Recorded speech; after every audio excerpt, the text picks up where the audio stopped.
Boa noite, bom dia, boa tarde. Não sei o que vocês estão escutando aí hoje, né? Que cada um escuta no horário que quer. Mas hoje eu tô aqui para conversar, gente, com três personalidades de peso. Eu ia falar, né, Bia? Na avicultura, mas eu já me revelaram aqui que não é mais na avicultura. Eu tô um pouco atrasado, né? Agora é na produção animal como um geral, gente. E assim, sem mais delongas, eu vou começar apresentando. Posso contar que você me conhece desde a barriga da minha mãe, Bia? Podemos revelar? Eu tenho 15, então tá tudo bem. Eu e você somos novinhos, né?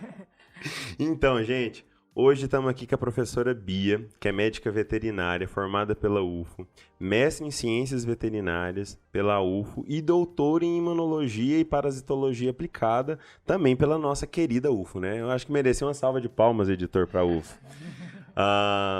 É bolsista em produtividade e em pesquisa do CNPq, nível 2.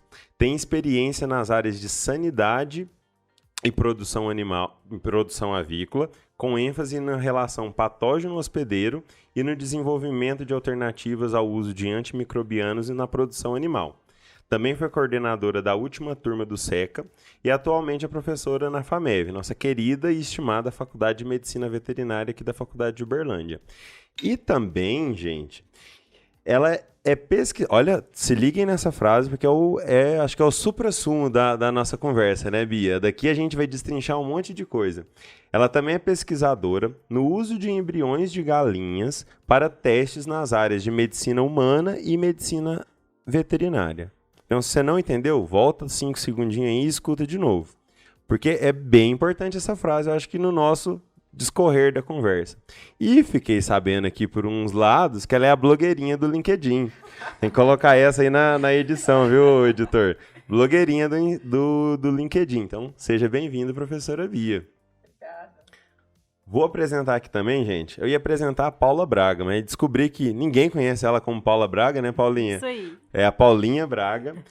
Graduada e mestrada em Ciências Animais pela UFO e doutoranda em Saúde Animal. Ó, se liga naquela frase de novo. Doutorando em saúde animal, com ênfase no uso de alternativos aos antimicrobianos, no controle de Campylobacter com uso de embriões de galinha.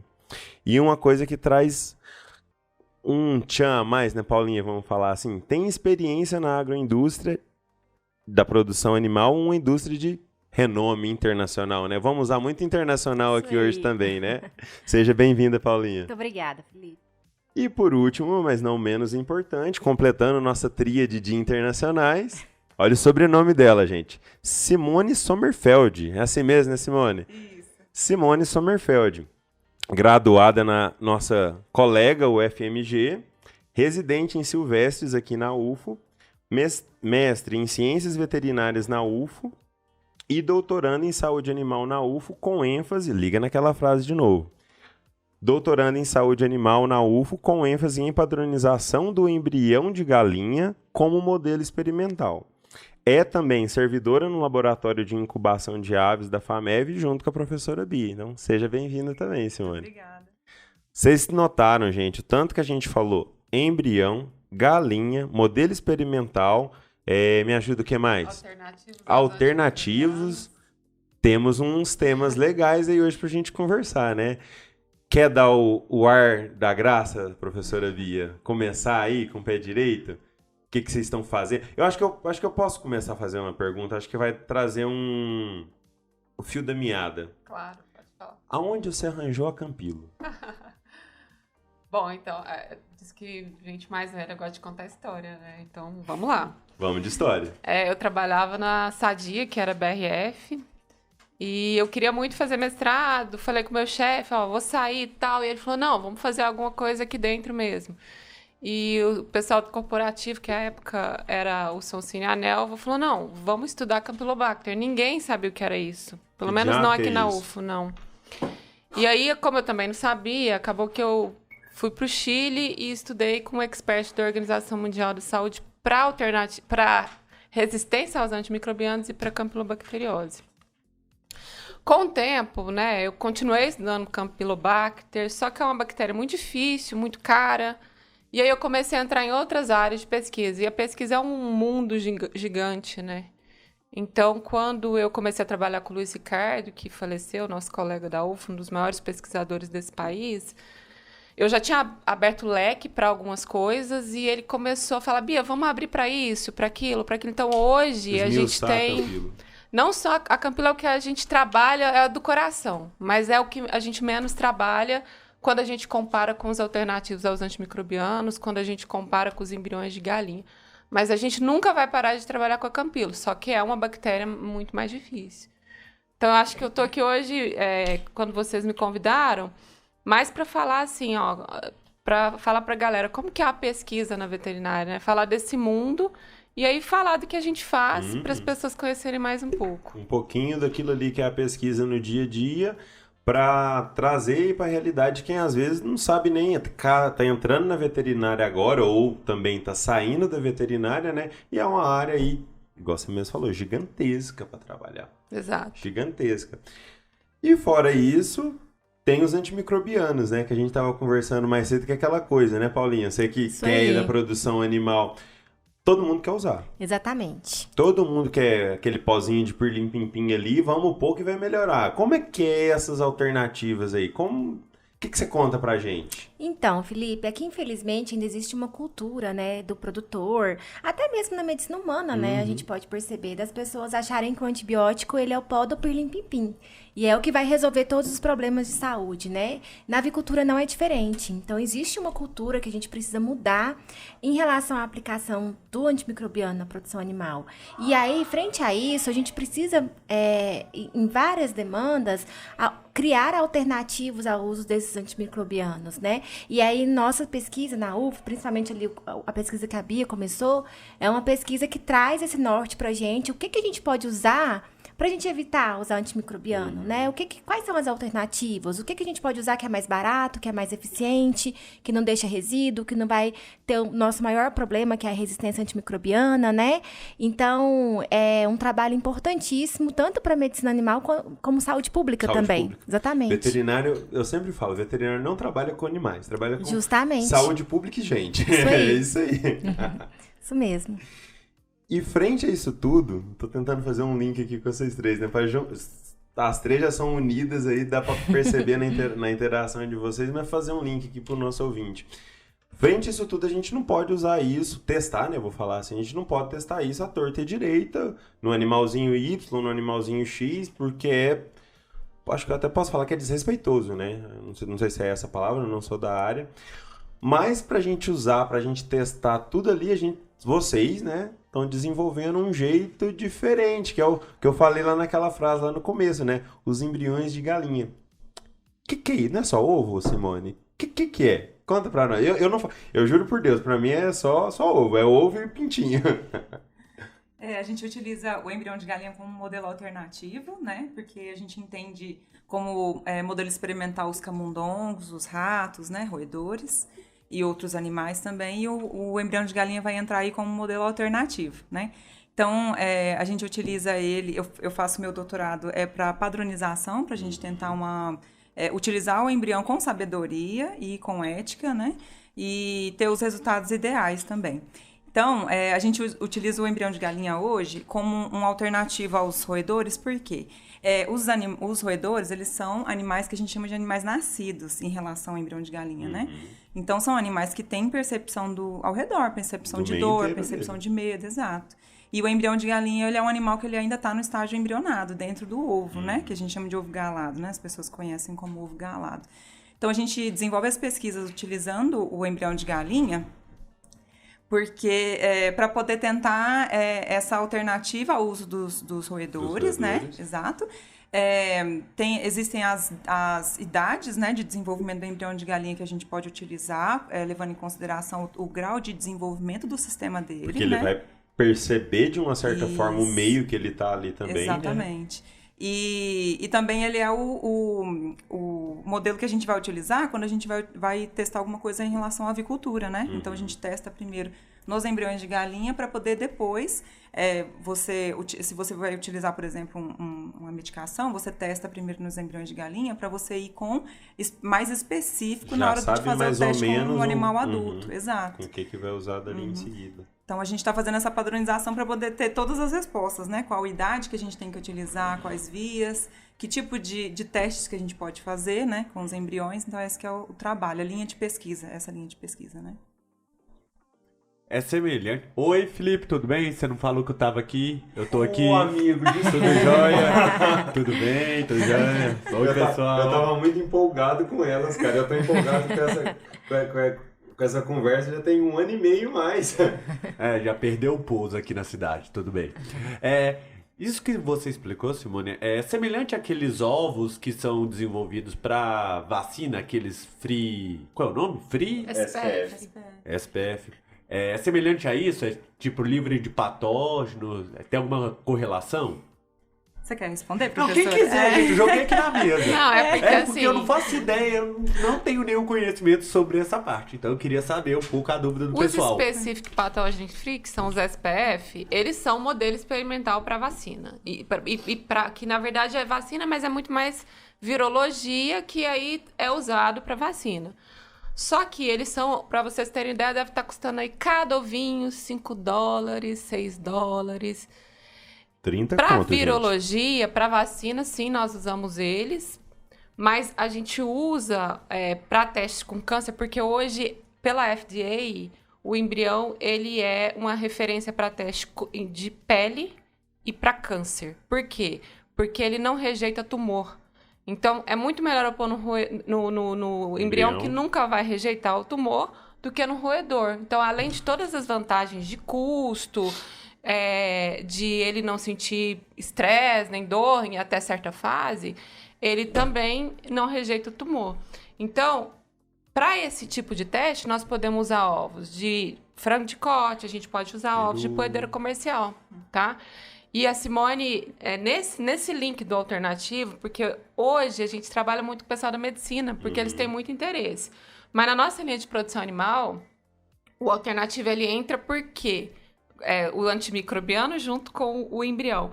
Porque a gente tem teste de infecção nos embriões, inclusive medindo resposta imune, e também a toxicidade. Então, o cultivo de célula, ele é interessante, mas ele é menos desenvolvido, menos complexo. Aguçado, menos do que refinado. menos refinado que o embrião, que já tem tecidos formados, sabe? Então, vai nesse link. Mas, então, respondendo a sua pergunta, porque aqui a gente é meio imperativo, né? Não é só o SPF que a gente utiliza outros, depende do teste que nós queremos. E com base nessa sua resposta, não é mais interessante, assim, dúvida de novo, um animal vivo que tem toda a complexidade de vários sistemas interligados do que um ovo? Concordo com você, mas depende do que eu quero estudar. Até para diminuir o N amostral. Então, se eu preciso, por exemplo, vamos imaginar que eu estou desenvolvendo uma molécula, Paulinha, vou dar o exemplo da Paulinha. Nós estamos desenvolvendo peptídeos. Não fala os projetos que vocês estão desenvolvendo, o povo rouba, o povo escuta, gente. Não, Socorro. Então, São muitos anos de trabalho, Bia. Nós estamos desenvolvendo moléculas Fala por cima. para inibir Campylobacter, né? Então, a gente tinha 80 moléculas. Eu primeiro faço um screening em célula. Aí eu vou escolher 10, 20.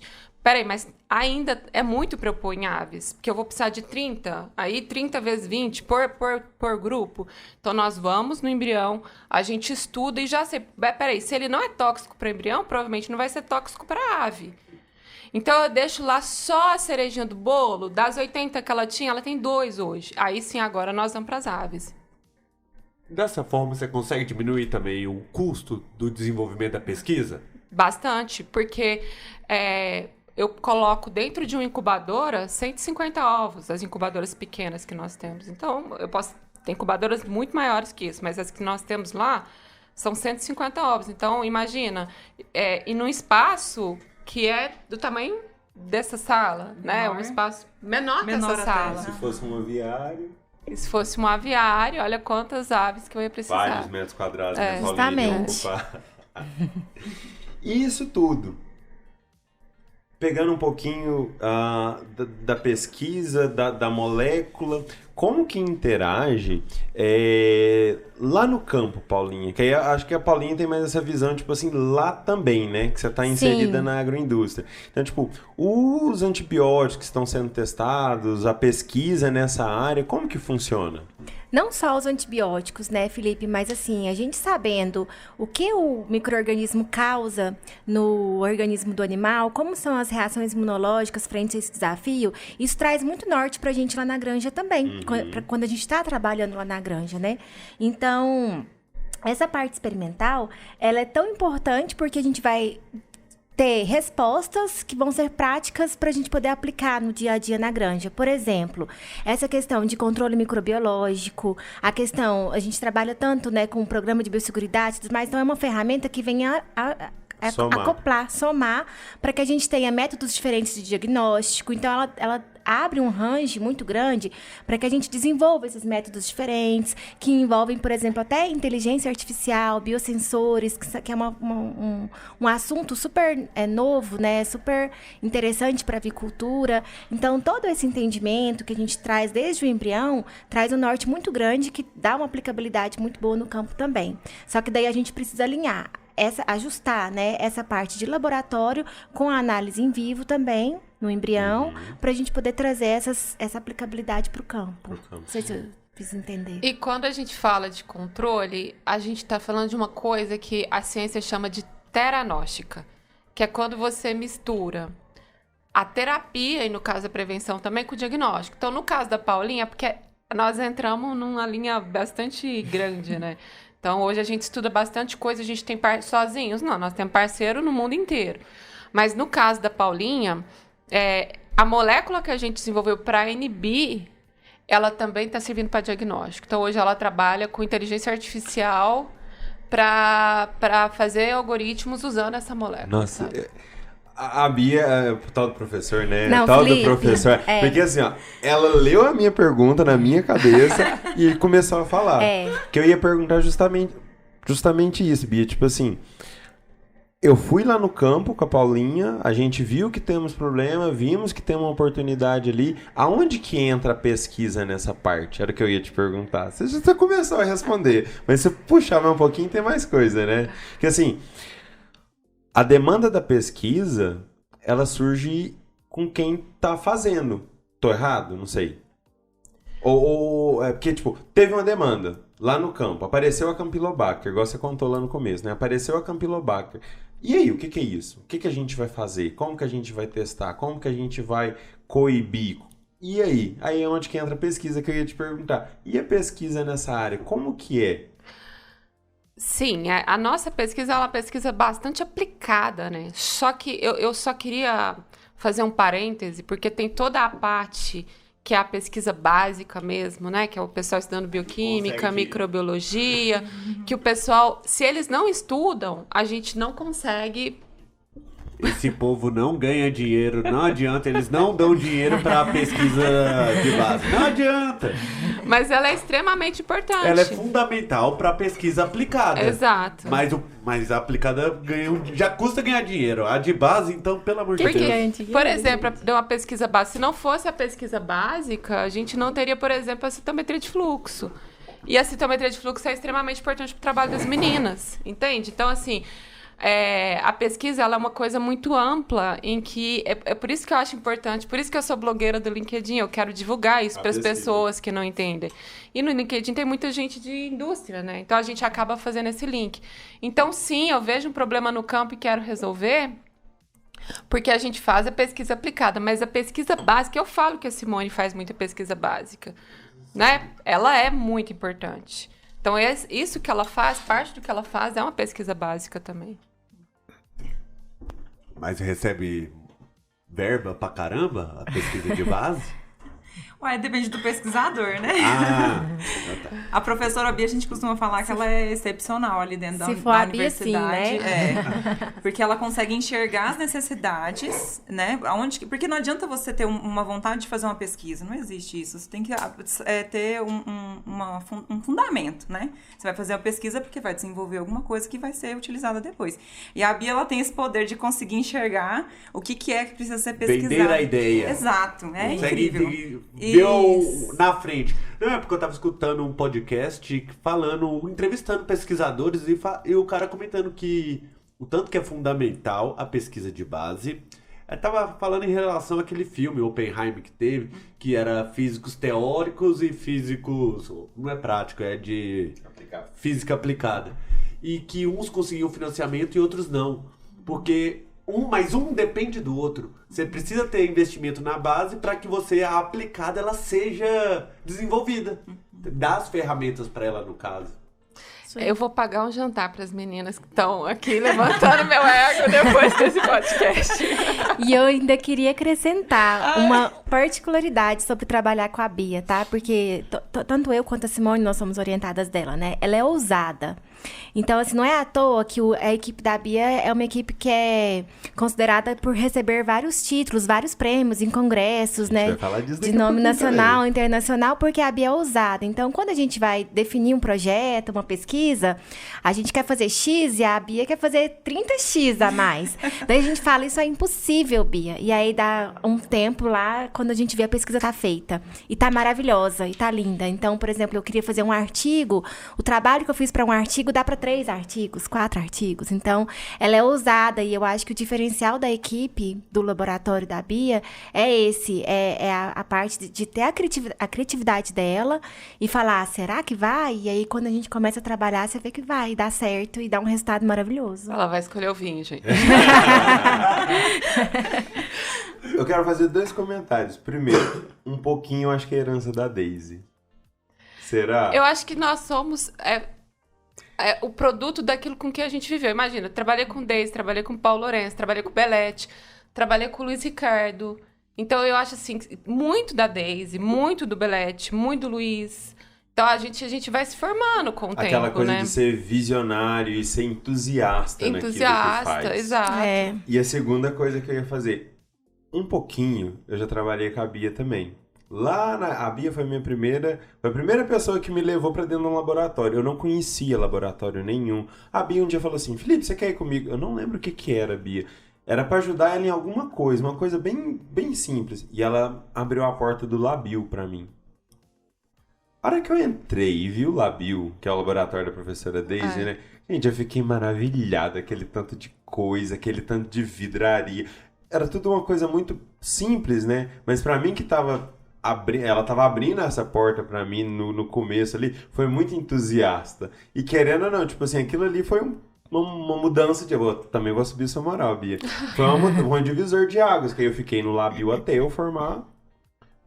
Tem experiência de lá dentro, que, nossa, fora a experiência de vida, experiência profissional, então... Sim. Você resumiu bem, ela é bem isso aí mesmo. Isso mesmo. Tá querendo ser convidado pro jantar, né? Certeza. Certamente. Ou pro mestrado, né? O edital tá aberto. Mas eu posso fazer o jantar, se vocês quiserem. Eu sou cozinheiro, gente. É verdade. Aí, ó. Então, gente, vamos lá. Uma pergunta que eu tô curioso pra fazer aqui desde o começo. Eu sou da parte da agroindústria, né? A Paulinha tá com um pé na agroindústria e um pé na pesquisa. Professora Bia da parte mais da pesquisa. Só pesquisa... Ou tem empresa junto também, Bia? Porque a gente falou, né? Tem a demanda no campo e daí vem para dentro do laboratório. Então, eu acho que não é só pesquisa, né? Como que é essa parte? O laboratório, ele presta serviço para teste alternativo aos antibióticos para muitas empresas. Tanto que hoje tem mês que a gente não dá conta, né? Porque tá cheio. Se eu chegar lá e quiser pedir para você, testa isso em tal coisa. Entra na fila. Porque realmente, assim, a gente virou referência para teste, principalmente probiótico, para controle de salmonella, campylobacter, E. coli e outros patógenos. Mas, além disso, nós fazemos algo que no Brasil ainda é pouco explorado, que é as empresas investirem na gente. Então, a gente não tem investimento só dos órgãos de fomento. Nós temos parcerias com algumas empresas em que a gente está selecionando e desenvolvendo probiótico, em que a gente está selecionando um produto, esse é meio que, não posso falar o nome da empresa, mas é um produto que está em fase final de teste para ir para o mercado. E outras empresas que a gente tem feito esses trabalhos juntos para o desenvolvimento de patente, tá? Então, nos Estados Unidos, por exemplo, isso está muito, muito bem robusto.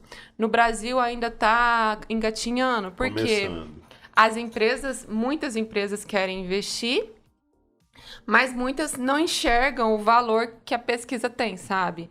Mas as que enxergam, a gente começou a caminhar bem com isso, pelo menos aqui na UFO. Tem outras universidades que fazem isso, mas na UFO a gente tem andado com esse tipo de trabalho. E é uma parceria que dá certo. Como que você vê essa parceria? Que eles estão meio que te fomentando também a fazerem as pesquisas, né? Sim, só que dá muito certo, mas a gente, principalmente quando é desenvolvimento de moléculas, desenvolvimento de formulações, o cara quer que dê certo, mas às vezes não vai dar certo. Então, às vezes ele investe muita grana e a pesquisa chega lá no final não vai. E a resposta é não. E a resposta é não, mas tem muitas que dão certo. Então, pesquisa é um negócio complicado por isso. Você parte de alguma coisa e nem sempre você vai chegar onde a gente quer. Então, muitos resultados nossos, a gente jogou no lixo, porque ele serve até para pesquisa, mas para inovação, por exemplo, não serve. Ninguém bobo vai pôr dinheiro em algo que, não vai dar certo. Mas de onde vem, tipo, esses insights que a empresa te traz a molécula e fala assim, Bia, testa essa molécula? Ou é tipo, Bia, a gente tem um problema. Arruma uma molécula nova aí pra gente? São as duas coisas. As duas coisas? As duas coisas. E, por exemplo, a molécula, né? Eu vou falar de formulação ainda. Que a gente está desenvolvendo que a Paulinha desenvolveu, que nós desenvolvemos, a empresa começou a investir desde o começo. Então, a patente já é dela também. Mas essa outra que está para ir no mercado, ela não começou a desenvolver desde o começo. A gente foi lá, não, vamos desenvolver tal. Ela abriu um edital, a gente entrou e dos 100 e tanto do Brasil, a gente foi o contemplado. Então, aí já foi diferente. A gente tinha molécula e ofereceu, tinha formulação e ofereceu, tinha um produto pronto. O da Paulinha já é diferente, ela já entrou com a empresa desde o início. E trabalhar com essas coisas de patente e tal, é bem diferente do que você fazer aqueles estudos de uma molécula que já existe, mas pessoal muito da graduação, na verdade, que consegue, no final da graduação, ele faz um teste com um fármaco, consegue com um laboratório, ele faz um teste com um fármaco. É muito diferente dessa pesquisa com algo novo. Estou falando assim, em questão de processos de sigilo, de confidencialidade de dados, essas coisas. Ou tipo assim, deu um resultado, não é o resultado esperado, mas mesmo assim o laboratório põe para comércio, por exemplo. É diferente porque, primeiro, que você vai gastar mais. Você vai pegar alguma coisa do zero. Vamos imaginar que eu estou desenvolvendo uma planta para controlar a salmonela. Selecionando plantas. Então, eu vou lá e pego 120 plantas para extrato de plantas. Então, eu fui lá, peguei, olha a grana que eu vou gastar até a fase final disso que é o teste clínico. Então, é muito diferente em termos de custo. Não estou dizendo que não é importante você testar fármacos para algumas coisas, mas é muito mais simples, o negócio está pronto. Aí imagina que tá bom, essa planta aqui é excelente, só que ela não faz delivery no animal. O que é delivery? Ela não chega onde eu quero que ela chegue. Então eu vou ter que melhorar ela. Então eu vou ter que pôr um processo de nanobiotecnologia, eu vou ter que pôr um processo com polímero, com lipídio. Então eu vou ter que melhorar olha a complexidade disso. Aí eu não dou conta, porque saiu da minha linha. Então tá bom, vou ter que chamar alguém que entende, algum parceiro. Então a complexidade é muito maior. Mas em questão de sigilo, tipo assim, de quem pode ter acesso ao laboratório, quem pode trabalhar nesse processo. Tem todo um sigilo, só que eu tenho muita dificuldade do sigilo. Eu vou contar, porque eu sou fofoqueira, talvez. Blogueira do LinkedIn. Blogueira, já quero entregar os resultados logo. Mas é porque, assim, eu gosto muito de discutir, né? Mas discutir os resultados. Mas a própria universidade tem as ferramentas de termos de confidencialidade. Então, por exemplo, vou discutir com a empresa do Felipe quer discutir comigo. Tá bom, então você vai assinar um termo que você não pode passar isso para frente. Então, tem essa questão do sigilo, mas para o pesquisador, o sigilo é muito complicado, porque ele quer te explicar, né? Ele quer te falar, olha o que eu tô fazendo, é muito interessante. Então, E quer opinião. E quer opinião, sabe? Quer conversar com outro pesquisador, porque às vezes você chega numa encruzilhada e fala, putz, e agora? Mas talvez se eu perguntar, talvez ele tenha alguma ideia, Exato. uma visão diferente. Exatamente. Eu ia... Acho que é seguindo também nessa área de pesquisa, né? Mas um pouquinho puxado pro lado da Simone. Pergunta pra Simone, que Pra ela tá Simone, quietinha.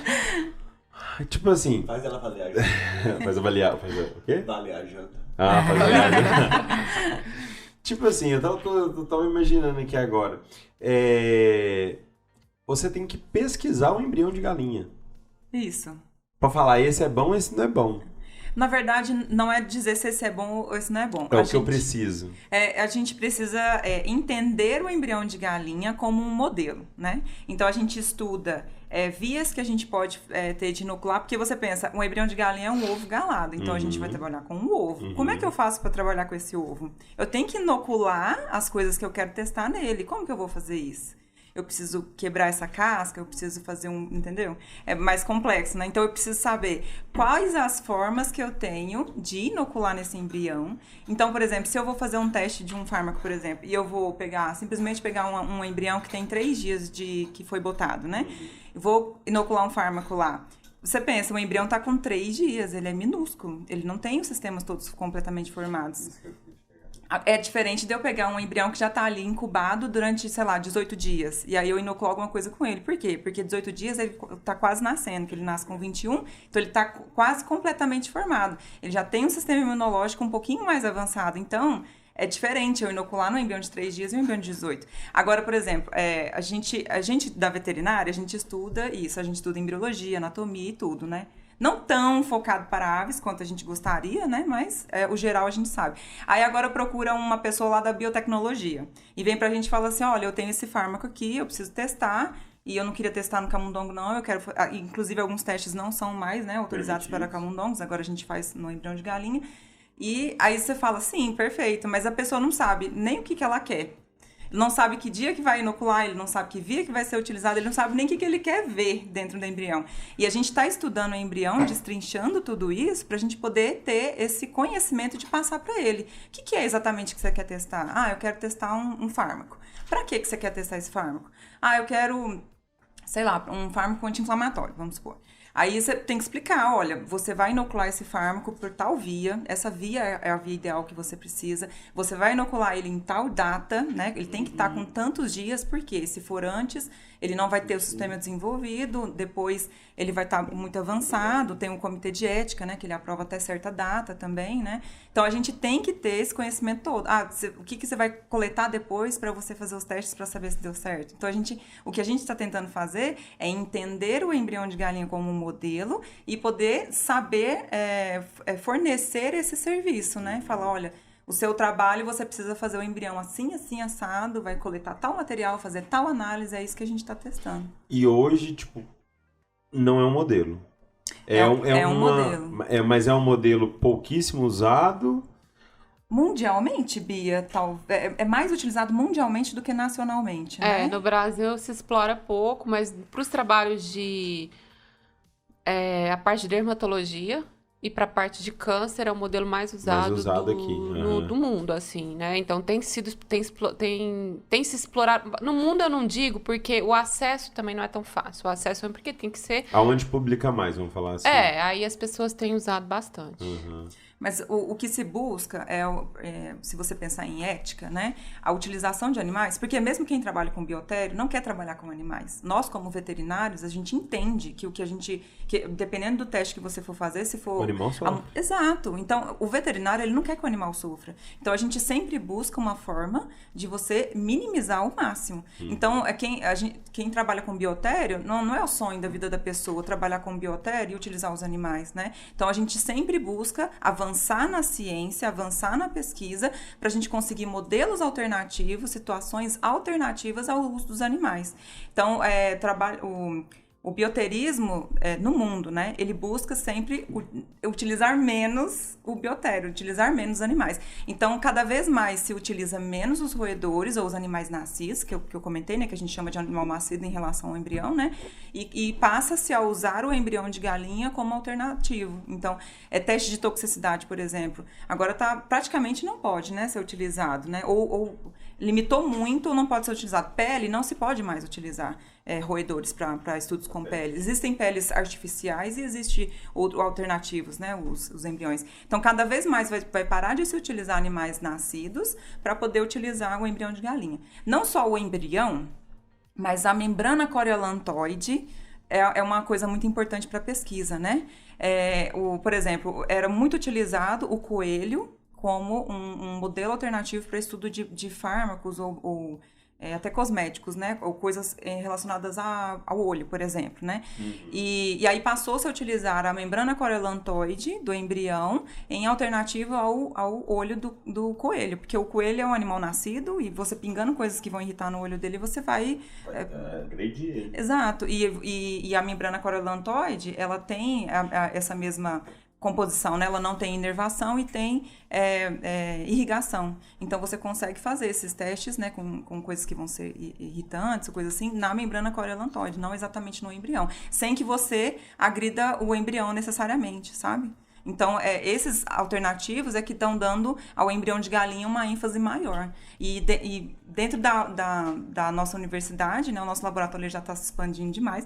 Desde que eu entrei com a Bia, por exemplo, no mestrado, a gente não utilizava tanto o modelo. Hoje em dia, vários programas estão procurando a gente para poder utilizar, né? Então, está expandindo muito. Em cima do que você fala, eu vou fazer uma pergunta aí para jogar, porque uma vez a gente conversou com o Robson e a gente estava conversando sobre o desenvolvimento de carne sintética, né, em laboratório e tal. Alguma de vocês vê assim uma evolução para conseguir um modelo sintético de desenvolvimento, onde você consiga desenvolver... eu preciso que tenha algo semelhante ao olho de coelho. Eu desenvolvo no laboratório um tecido sintético semelhante a esse, especificamente para esse trabalho? Já existe algumas coisas para pele, por exemplo. Agora, a gente tem que entender também que, por mais que exista artifícios para você usar algo artificial, a resposta imune, a complexidade da resposta imune, por exemplo, não vai ser a mesma. A complexidade da resposta de proteção do estresse oxidativo não vai ser o mesmo. Então, existe, mas ele é limitado. Mas você vê evolução desse sistema? Porque, vamos falar assim, o desenvolvimento de tecidos que eu tô falando é tipo... Daqui a um tempo conseguir sintetizar, construir um coração com musculatura, inervação, não, isso vai acontecer. Gordura... Isso vai acontecer, mas assim, isso vai... hoje, por exemplo, o Robson deve ter falado pra vocês... o Robson é muito doido. Ele sabe que um monte de trem, assim, aleatório. A gente ficou conversando sobre um livro lá, ou Sapiens, e todo mundo na mesa já tinha lido. Então a gente ficou devaneando. Tem 2 episódios do Professor Robson. 2. Então, hoje, por exemplo, a carne artificial é uma coisa que é feita com o cultivo celular. É uma coisa que tá bem avançada, não tem no mercado, mas uma agroindústria grande do país já investe bastante nisso. Então, isso vai ser uma realidade, tá? Mas para agora, não. Para agora, a gente não tem essa realidade estabelecida. Mas para o futuro, eu não tenho dúvidas que cada vez as coisas vão evoluir mais rápido. Talvez a gente não vai chegar até lá, mas isso pode acontecer no futuro, sim. Eu falo isso por questão de bem-estar animal, toda essa evolução, e a gente também, assim, as pessoas têm que entender que a gente tem que trabalhar com as armas que a gente tem naquele momento. Se existe hoje um modelo que, vamos falar assim, não vai maltratar um animal, porque as coisas vão evoluindo, né? Eu acredito que hoje em dia vocês vão fazer no modelo de ovo, e depois, quando já tiver evoluído bastante na pesquisa, você vai para o modelo em animal em vivo. Deixa eu até aproveitar a oportunidade para fazer uma... Em vivo não, eclodido, não sei. Porque ele é em vivo, né? Porque tá vivo. Eu queria falar sobre essa importância da pesquisa, que às vezes a empresa ou qualquer coisa particular, né, não consegue pensar. Eu não sei como é que é o perfil de ouvintes de vocês, Mais variado possível. Não sei se tem muito pesquisador, né? Se Deus quiser, tem. Porque às vezes a pessoa tá na indústria, né? E não entende muito bem esse papel do pesquisador, né? Quando você vai desenvolver alguma coisa, do zero, igual a Bia estava falando, eu quero testar plantas. Qual o motivo que você quer testar essa planta? Eu quero ver qual que é a capacidade antibiótica dessa planta. Você não vai simplesmente extrair, eu quero escolher essa daqui. Ela vai extrair e você já vai entregar para uma pessoa e não é assim que funcionam as coisas, né? Então, às vezes, quem tá de fora não consegue ter essa percepção de que de você extrair a planta, até você chegar, por exemplo, se o mercado é humano, e é uma caminhada que às vezes leva anos, décadas, e às vezes as pessoas não conseguem entender isso. Então, fala-se em pesquisa, vou até comentar aqui sobre a universidade, né? Às vezes a universidade tem não é tão bem vista, né? Como eles falam lá de sei lá, maconheiros, pessoas... Por quê? Porque as coisas demoram para sair. Tem pesquisa que é rápida, mas tem pesquisa que demora muito tempo. Então, se você extraiu, depois você passa, faz os testes in vitro. Se for antibiótico, você vai fazer os testes in vitro com a bactéria no laboratório. Depois você vai passar para testes com células. É in vitro ainda, mas é em célula. Só que a célula não é um sistema completo. Ela é só uma célula. Então, tem que passar por um sistema completo, mas não tão avançado quanto o final, né? Então, eu passo por... O embrião, ele é considerado in vivo ou in ovo, né? Que a gente fala. E ele é um pré-clínico, né? Então, é um modelo... Dependendo do que você for testar, você pode sair do embrião, do teste com o embrião, direto para o animal ou a pessoa, né? Que seria o final. Ou, saindo do embrião, você pode ir para outro animal pré-clínico, né? Para depois chegar no final. Então, é uma caminhada longa para se fazer. A Bia tá doidinha, vai falar. Não, é porque não é isso. Aqui quando você fez a pergunta, eu falei, gente, eu tenho que falar, mas eu não lembrava do nome. Mas, enfim, hoje, pra você ter uma ideia, já tem testes com formação de tecido em laboratório a partir de cultivo celular complexo. Só que, infelizmente, isso surge, por exemplo, de um animal. Mas aí você vai usar um animal, por exemplo, que chama organoide. Então, isso existe para intestino, que eu já vi, em que ele consegue fazer a complexidade daquele tecido com várias células diferentes. Você fala com tecido epitelial, linfonodo, algo muscular, nervoso, tipo isso? Vários tecidos? Consegue até certo ponto, mas isso tem evoluído bastante. Principalmente para testes, que é uma linha que a gente trabalha. Essa linha eu adoro, a gente trabalha muito, que é teste com probióticos. Probiótico a gente... Probiótico é lindo. Probiótico é uma coisa que a gente na agroindústria, né, a gente usa em larga escala. Eu só vejo benefícios, pelo menos, né? E o benefício que traz para a ave eu vou falar apenas, quem tá vendo a gente aí tá vendo que é entre aspas. Mas com apenas aquilo ali a gente traz tanta coisa, pro meu caso, para a ave, desenvolve conversão, melhora a salmonela, melhora cama, melhora tudo, né, Paulinha? Eu concordo, Felipe, mas é importante a gente lembrar que o probiótico por si só, ele também não é o que vai trazer o resultado que a gente espera, né?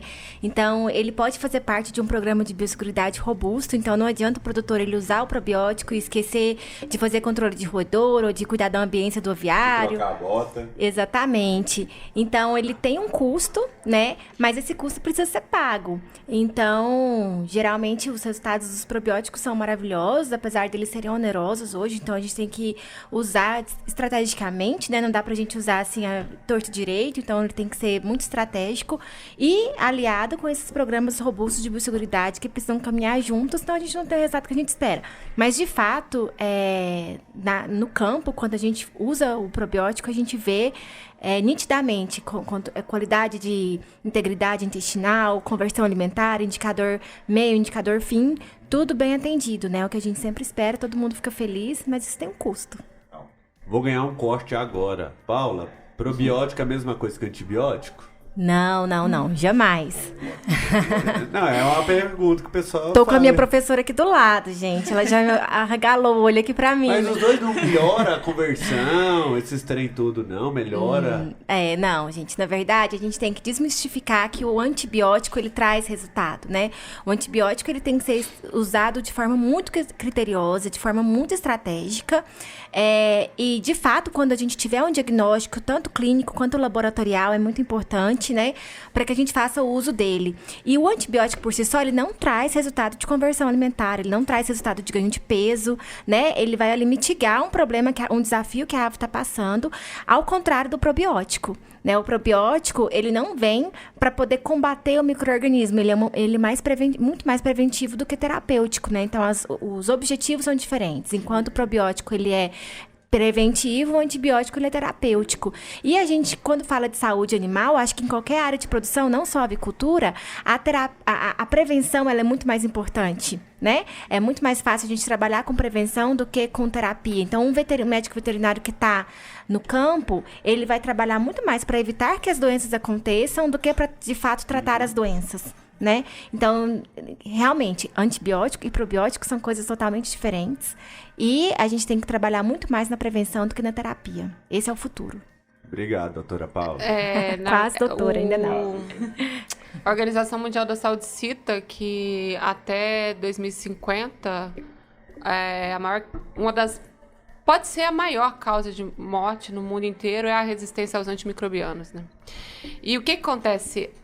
Lá no laboratório, a gente seleciona probióticos de acordo com o objetivo que nós queremos.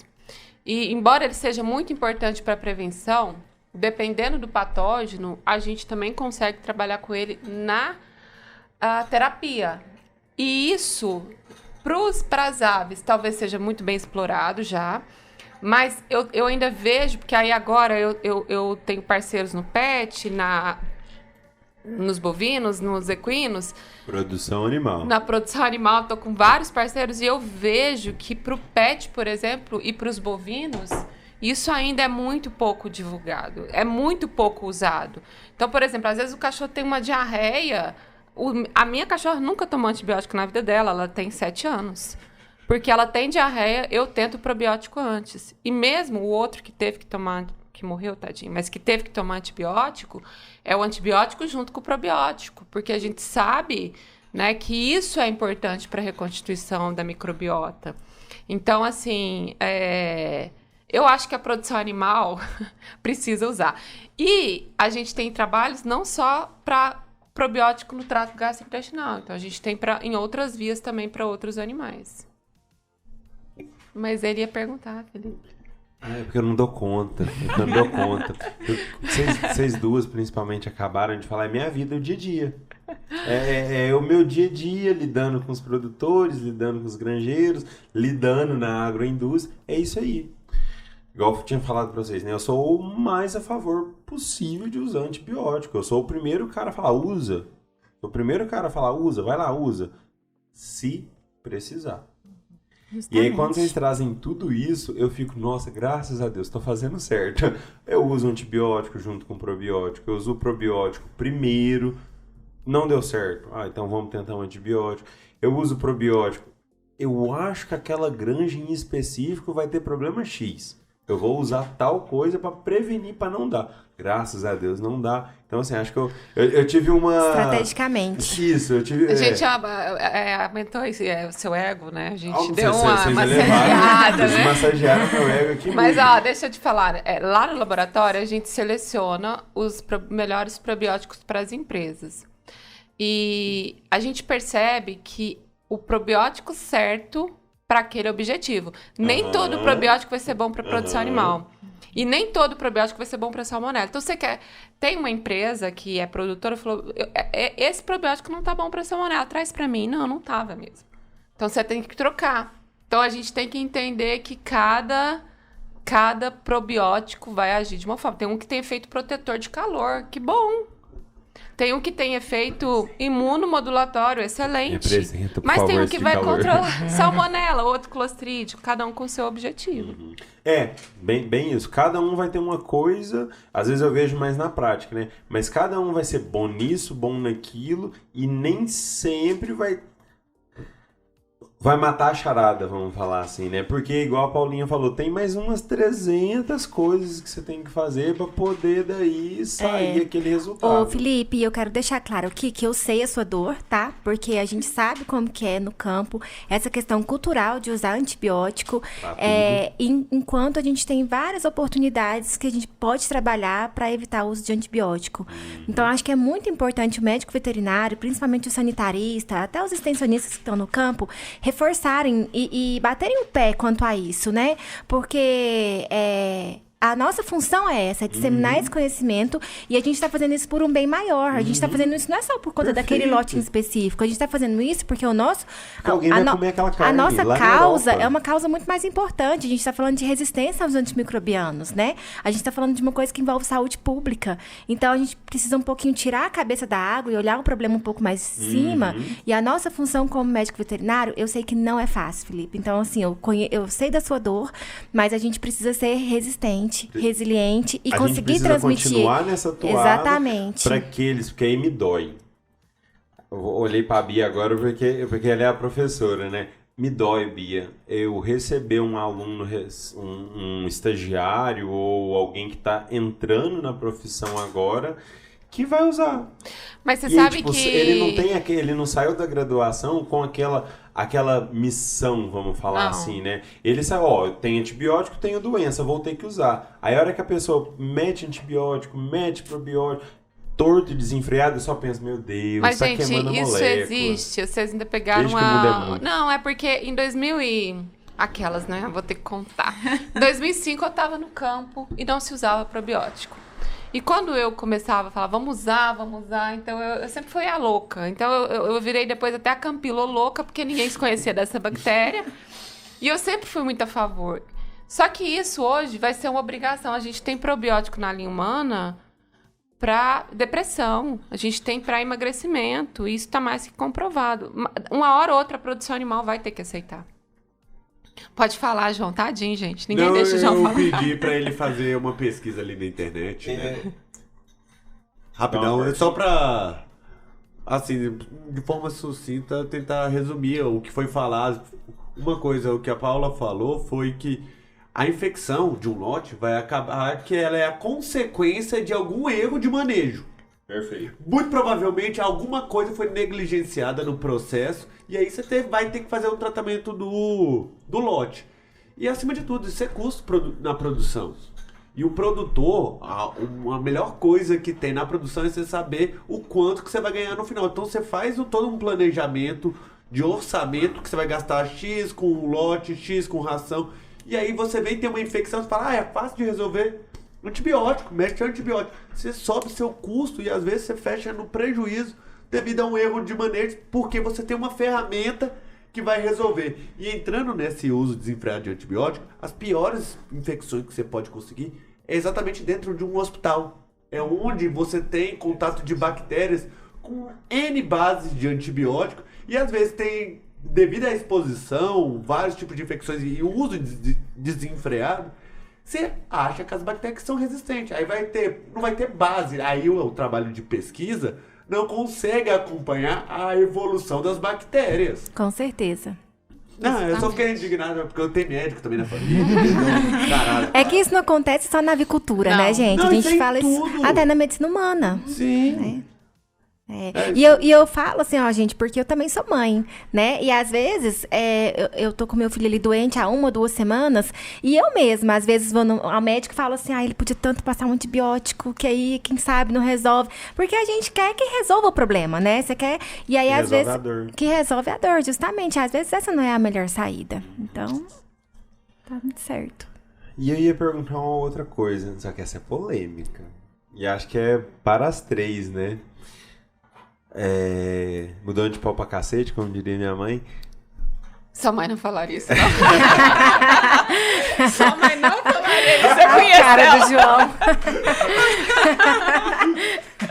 Isso é uma gíria de uberlandês. É uma gíria. Mas é assim, pesquisador brasileiro, que a gente tá no Brasil. Vou pegar o gancho que a Bia tá fluente aqui no francês, né, Paulinha? Isso, acabou de chegar Chateau na de la França. Cave, Isso aí, Le Maison, Citroën, Peugeot. Quem dera. E assim, ela tá com uma experiência muito fresca de outros países, né, Bia, que você teve na Europa. Qual que é a diferença? Você é pesquisador no Brasil, você é pesquisador na Europa. Vocês três são pesquisadoras, né? O que vocês falam pra gente dessa área? Que não é tão conhecida, é amplamente usada, eu acho que eu posso falar assim, né? Porque tudo que tá aqui na mesa, esse copo já foi testado, já foi pesquisado, essa madeira, tô exagerando, né? Mas essa madeira, esse computador, tudo já foi testado, tudo já foi pesquisado, para depois vir pro mercado, né? Como que é isso no Brasil? E como que é isso fora também? Que temos a experiência da professora Bia na Europa recente, né? Como que é isso? O que vocês contam pra gente desse vertente da veterinária? Então, eu fiquei 40 dias só lá trabalhando, né, gente? Mas eu tenho parceiros de vários locais do mundo. Então, dos parceiros, o que a gente sente é que lá a exigência é muito maior e as pessoas têm mais acesso, elas têm mais dinheiro a isso. O que eu posso dizer para vocês é que lá onde eu estive trabalhando, que era no INRAE, e era uma instituição para desenvolvimento de probiótico para humano, porque eu gosto muito de trabalhar na linha humana para trazer para a área animal, é que eles desenvolvem muitos probióticos para essa área e eu senti isso no supermercado. Quase todos os iogurtes, leite, derivado de leite, tinha probiótico junto e a preço muito acessível para a população. Porque o Yakult é um absurdo, vou falar mais, porque o Yakult é um absurdo. Toda vez que não piriri, eu tenho que tomar Yakult pra dar uma... Lá não é tão caro e os iogurtes, é muito, você chega, você pega, eu quero iogurte, qual probiótico ele tem? Ele tem bífido, ele tem lactobacillus, você pode escolher. Então é muito mais acessível e as empresas investem muito. O INRAE, que era um órgão que eu estava, é um órgão do governo. Mas todo o projeto tinha dinheiro de empresa. Então, há uma valorização muito grande nisso. E que aqui, eu acho que a avicultura valoriza muito, mas eu não sinto isso das outras ainda tão valorizado no resto da produção animal, ainda precisa muito. A avicultura, e sabe onde que tem se valorizado? A agricultura. Mas é para controle de pragas, então eles têm usado bastante, né? Mas eu acho que a produção animal precisa desenvolver mais isso. Porque eu queria fazer... Que a gente já tá quase dando horário, já tá dando 1 hora aqui e tal. Eu atrasei, peço desculpa novamente. Mas eu queria perguntar pra Paula. Por causa que uma vez a gente fez entrevista com o César, que é um veterinário que trabalha lá na Nova Zelândia com análise de proteína. Ele roda sistemas e tudo mais. E ele falou que ele teve uma dificuldade grande quando ele começou a ter que trabalhar com computador. Porque é basicamente análise de dados que ele tem que fazer. Você percebeu uma dificuldade, já que você faz algo que é semelhante ao que ele desenvolve lá? Gigante, realmente. Quando a gente fala de inteligência artificial, né, o uso de inteligência artificial, essa parte nova na medicina veterinária, nas nossas pesquisas, então é uma coisa que a gente precisa especializar muito. Então, por exemplo, desde o começo ali do programa de doutorado, a Bia, ela traz pra gente, olha, faz esse curso aqui.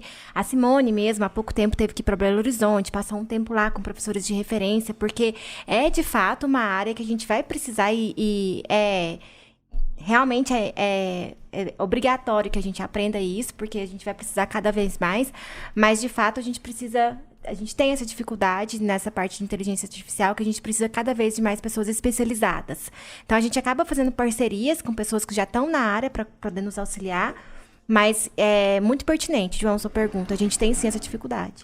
A gente precisa de um veterinário com conhecimento em veterinária que entenda também de sistemas, de inteligência artificial, de computador, né, João? E que tenha um computador muito potente Deixa também. eu te contar uma coisa aqui, ó.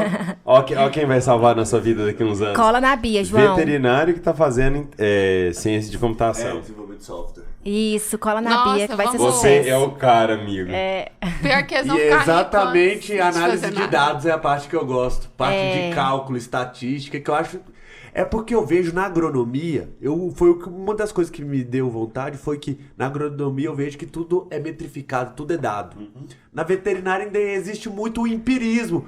Dá antibiótico. Mas será que precisa? Ah, não, dá. Na dúvida João, dá. Ah, faz isso. Mas mesmo, Empirismo. mesmo na avicultura, hoje já tem se usado muito isso, né? Essa que parte de na banco de dados. Avicultura, suinocultura, tá muito à frente da pecuária. Ah, com Mas certeza. muito. E de outras criações. Porque é importantíssimo isso que você falou, porque às vezes o produtor, o próprio veterinário, ele tá com uma dor, tá com um problema que ele precisa resolver, e ele vai de forma empírica, né? Ah, eu acho que é isso, eu acho que é aquilo. E quando você tem um banco, o que a gente mais tem na produção são dados, mas a forma como a gente usa esses dados é que a gente tá usando errado. Então a gente precisa de ferramentas. Hoje a gente já tem aí o Power BI, tem ferramentas Python. Exatamente, que consegue juntar tudo isso, te dar uma informação rápida, que você não vai gastar um dia inteiro para poder jogar em Excel, fazer planilha, e você vai ter essa resposta rápida para poder tomar uma ação mais rápida e eficiente.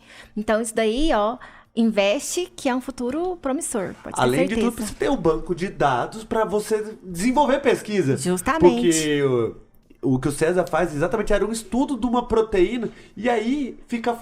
Como tem os bancos de dados, ele pega da mesma bactéria, o banco de dados dessa bactéria que ocorre lá na Nova Zelândia, ele pega e compara com uma lá da Consegue África. cruzar. Uhum. Porque tem um banco de dados, tudo...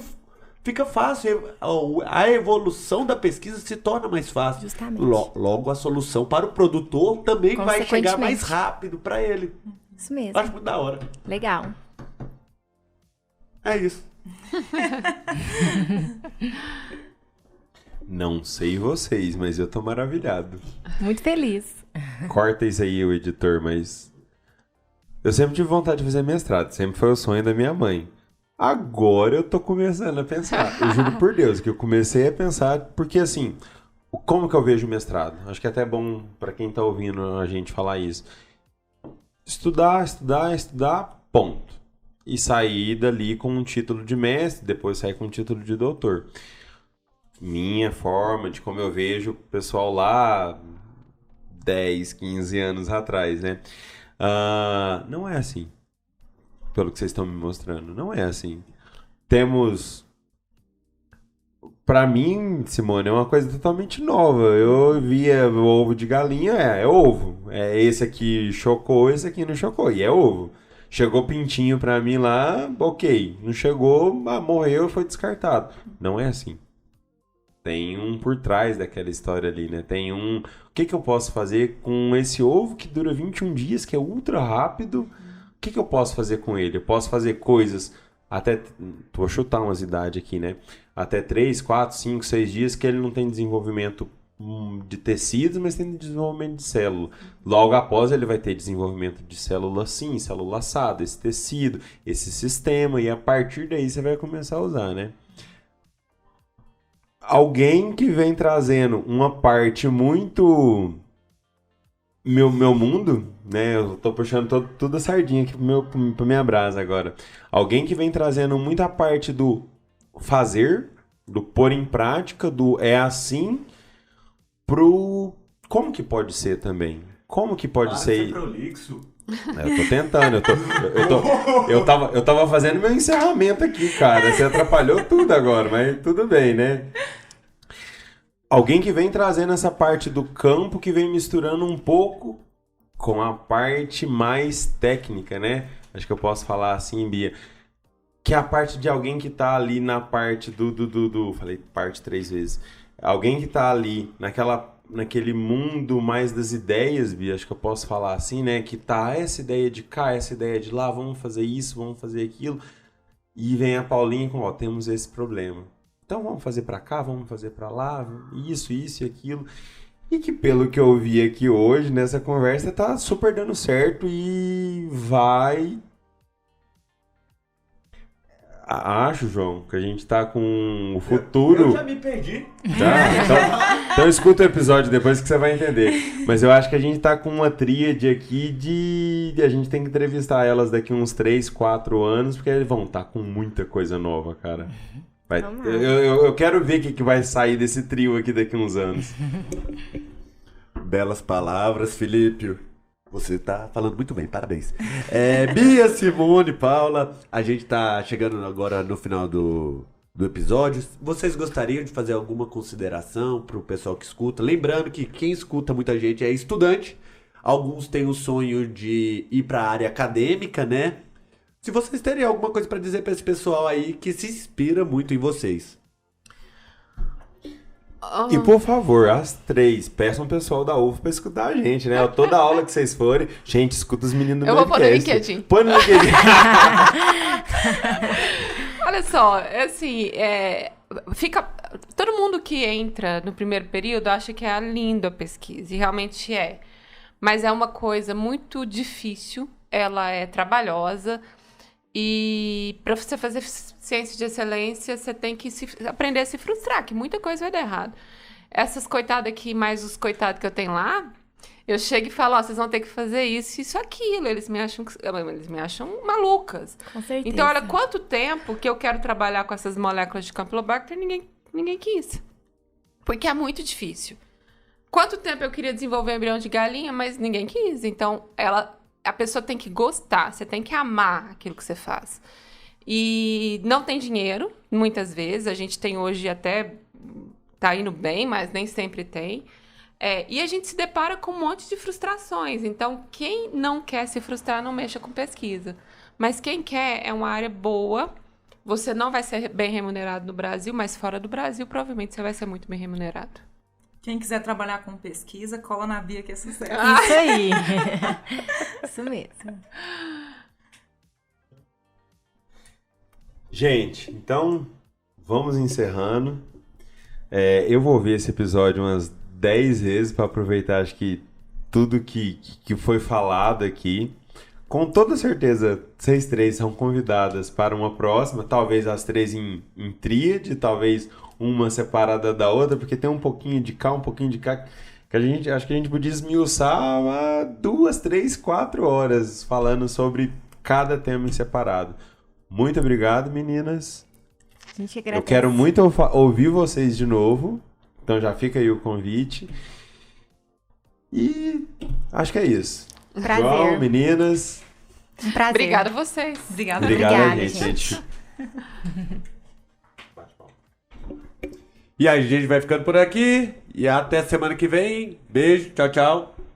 Tchau, tchau, gente. Vamos pedir o pessoal para seguir a gente. Acho que esse a gente pode pedir para vocês. Ainda mais que a Bia, que é a blogueirinha do LinkedIn. Paulinha, se o pessoal quiser seguir você, como que a gente faz? Tô como Paula Braga no LinkedIn. Pode Paula me procurar Braga que no me acha. LinkedIn. Bia, Eu não sei como que eu tô vendo. acho que é Bia Fonseca. Bia Fonseca, talvez. A gente deixa lá na descrição, gente. E Simone? Simone Sommerfeld. Simone Sommerfeld. Deixamos também, porque o nome é um pouquinho complicado. Obrigado, meninas. Fiquem com Deus. Valeu, gente. Até. Beijo. Tchau, tchau.